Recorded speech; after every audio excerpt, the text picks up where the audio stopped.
Aklat ng mga lihim, ang aklat ng buhay, tingnan ang mga kamay, mula sa balita, Faith 2. Ang aklat ng buhay gaya ng nakasulat ay ang talaan ng kaluluwang espiritu na nakalista, at ang mga hindi matatagpuan sa aklat ng buhay ay itinatapon sa lawa ng apoy. Ang laging umiiral na ebidensya na nakikita ng sinuman kung paano nasa itaas, gayon din sa ibaba, kasama ang mga talaan sa ibaba na nakaukit sa laman at kaluluwa ng espiritu at nakikita bilang talaan ng kanilang buhay. Lahat ng nakatanggap ng hininga ng buhay pagkapanganak na ipinanganak na malinis, ang aklat ng buhay ay nagsisimulang mag-imbak ng mga alaala sa mga neuron ng kanilang utak at ang talaan ng kanilang mga pagsalangsang at masasamang gawa ay nakatala sa kanilang kaluluwa at minarkahan sa kanilang laman. Ang lihim ay kilala sa loob ng libu-libong taon. Walang kasamaan o pagsalangsang man sa aking kamay.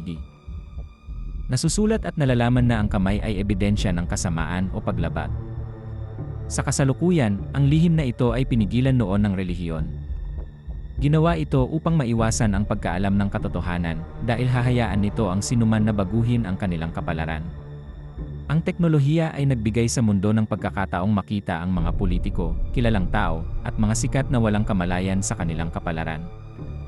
Ang espesyal na alok ng aklat ng mga lihim para sa mga bagong subscriber ay nagpapakita ng mga sanggunian at may kasamang libreng software na magagamit ng sinuman upang makagawa ng sarili nilang ebidensyang fotografiko na magpapakita kung sila ay minarkahan para sa isang paglabag o masamang gawa.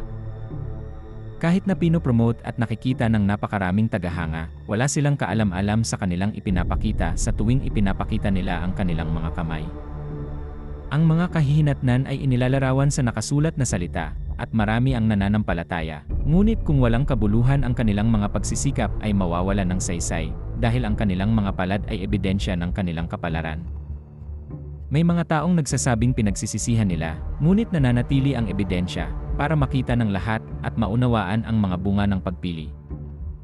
Gaya ng naipakita kamakailan, walang kapangyarihang makapagliligtas sa isang tao mula sa kapalaran sa pamamagitan ng isang maling pagpili. Mahirap ang responsibilidad, ngunit anumang pagsisikap ay magpapakita ng pag-unlad sa pamamagitan ng pagiging subscriber at pag-aaral ng aklat ng mga lihim at ng biblikal na solusyon ay magagamit ng sinuman upang makita ang kanilang kapalaran. Kunin yan espesyal. Libreng software. Baguhin ang iyong kapalaran. Mag-subscribe bago ang 2 oras 14 na minuto 20 sekundo 26 at matanggap ang episode na para lamang sa subscriber na aklat ng mga lihim, ang aklat ng buhay na may kasamang ebidensyang litrato.